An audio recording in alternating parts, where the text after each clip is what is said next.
नमस्कार दोस्तों, आज मैं आप सभी के समक्ष नाग पंचमी के अवसर पर मनसा देवी की कथा प्रस्तुत कर रही हूँ। आइए शुरू करते हैं। बोलो मनसा देवी की जय। जयकारा महामाई दा, बोल साचे दरबार की जय। माँ मनसा देवी भगवान शिव शंकर की मानस पुत्री हैं।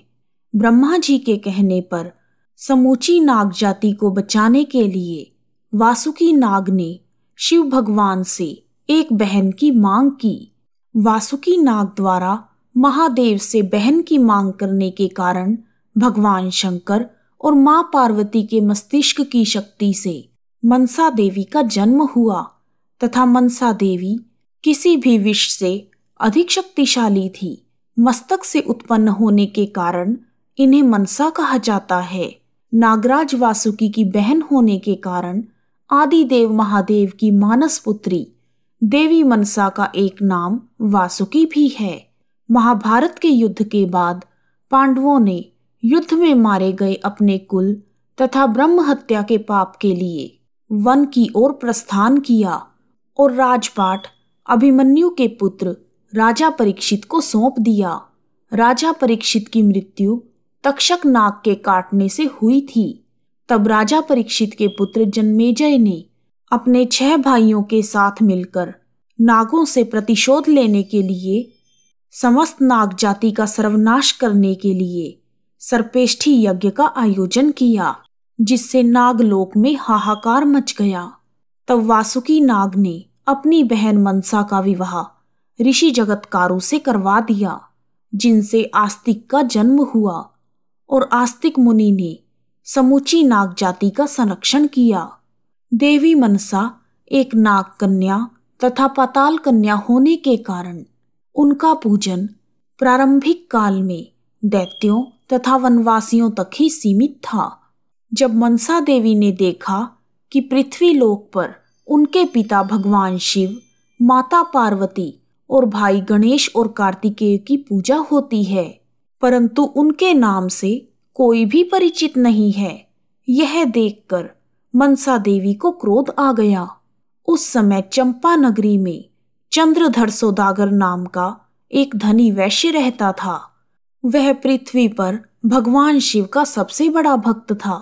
मां मनसा देवी ने चंद्रधर को मंदिर में अपना कलश स्थापित करने को कहा, जिसे चंद्रधर ने मना कर दिया।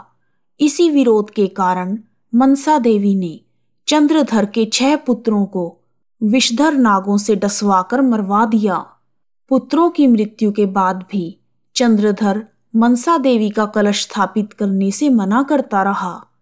कुछ समय बाद चंद्रधर के यहाँ एक और पुत्र ने जन्म लिया, जिसका नाम लक्ष्मी चंद्र रखा गया।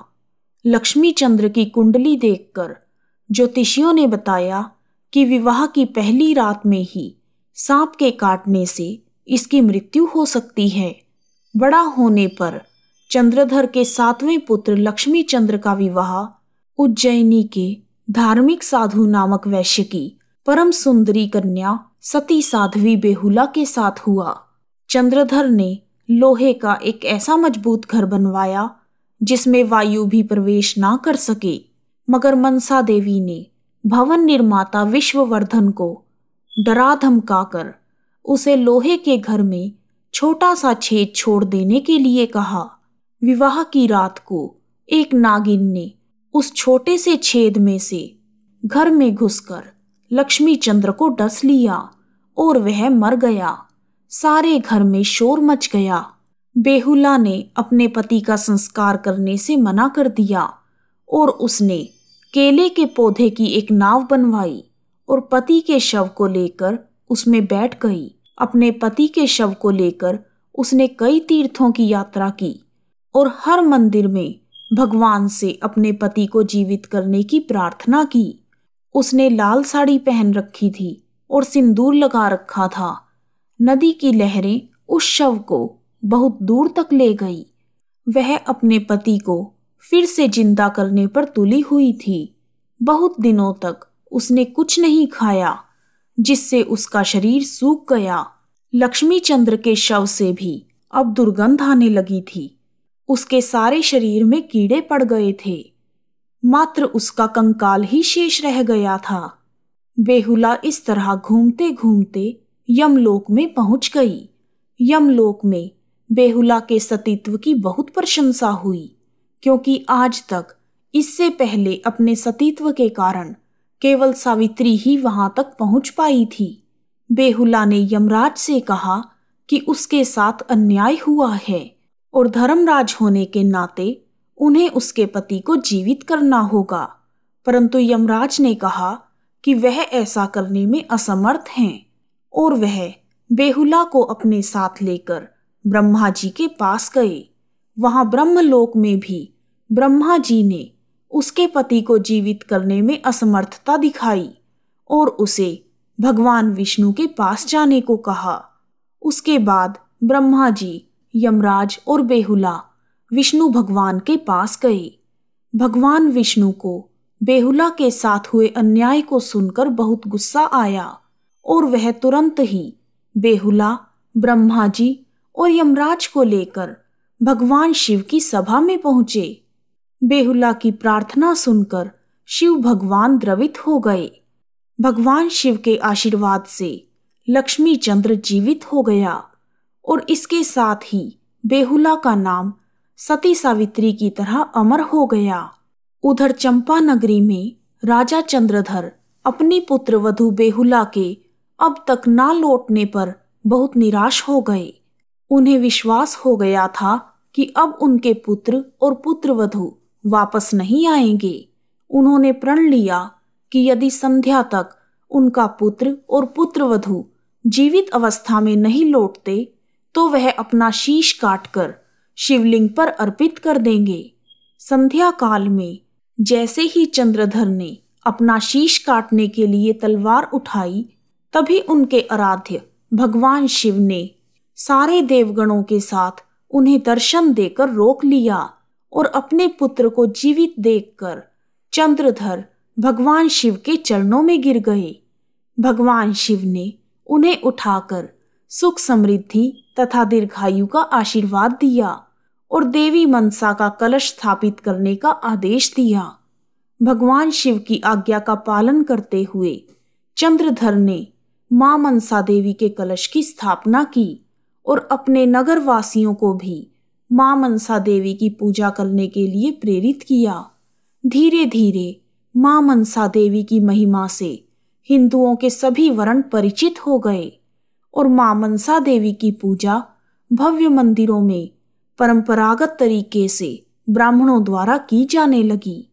माता मनसा देवी को सर्प और कमल पर विराजित दिखाया जाता है। कहते हैं कि 7 नाग उनकी रक्षा में सदैव विद्यमान रहते हैं।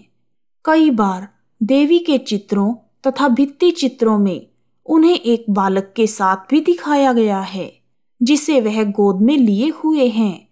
वह बालक देवी के पुत्र आस्तिक हैं। मनसा देवी का सबसे बड़ा मंदिर हरिद्वार के पास है। यह मंदिर हरिद्वार से 3 किलोमीटर दूर शिवालिक पर्वत की श्रृंखला में बिलवा पहाड़ पर स्थित है। इस मंदिर में मां मनसा देवी की 2 मूर्तियां हैं।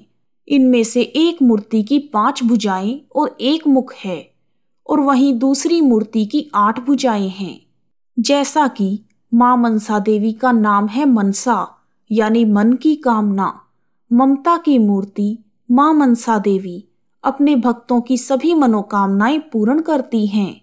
यहाँ आने वाले भक्त अपनी मुरादें लेकर एक पेड़ पर धागा बांधते हैं, फिर इच्छा पूरी हो जाने के बाद उस धागे को खोल देते हैं और फिर मां का आशीर्वाद लेकर चले जाते हैं।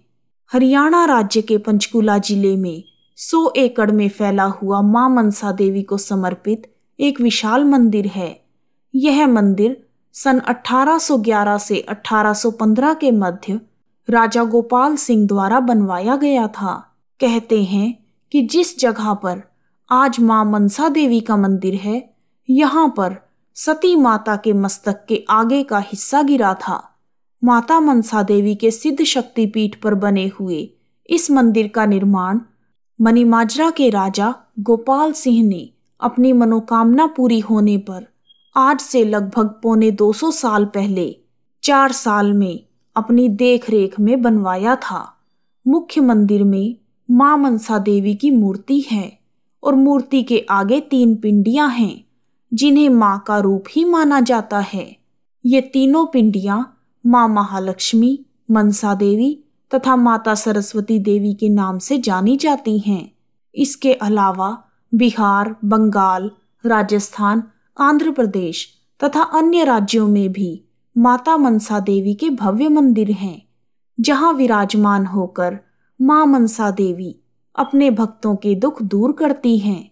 इस प्रकार माता मनसा देवी की कथा पूर्ण हुई। बोलो मनसा देवी की जय, सती बेहुला की जय। यदि आपको माता मनसा देवी की कथा पसंद आई है तो कमेंट बॉक्स में जय मां मनसा देवी लिखना ना भूलें। आप सभी का हार्दिक धन्यवाद।